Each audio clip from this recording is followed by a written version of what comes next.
নির্বাচিত সরকার ছাড়া দেশে বিনিয়োগ কিংবা সহযোগিতা পাওয়া সম্ভব নয় বলে মন্তব্য করেছেন বিএনপির যুগ্ম মহাসচিব খায়রুল কবির খোকন।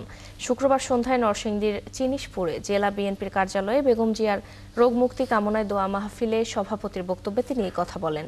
এ সময় জেলা বিএনপির সহসভাপতি, সিনিয়র সহসভাপতি ও সাবেক VP M Jalil, advocate Abdul Baset, Harunur Rashid সহ জেলা বিএনপি ও সহযোগী সংগঠনের নেতৃবৃন্দ উপস্থিত ছিলেন। খায়রুল কবির খোকন আরও বলেন, ভাবা হয়েছিল ডক্টর মোহাম্মদ ইউনূসের আমলে দেশে বিনিয়োগ বাড়বে, তবে সেটি হয়নি। তাই দ্রুত একটি নির্বাচিত সরকার জরুরি। বিদেশে মানুষ বাংলাদেশে তারা বিনিয়োগ করতে চায় না, ইনভেস্ট করতে চায় না, তারা সাহায্য করতে চায় না। তাই একজন নির্বাচিত সরকার জরুরি। এটা আমাদের জন্য দাবি জানাই আসছি।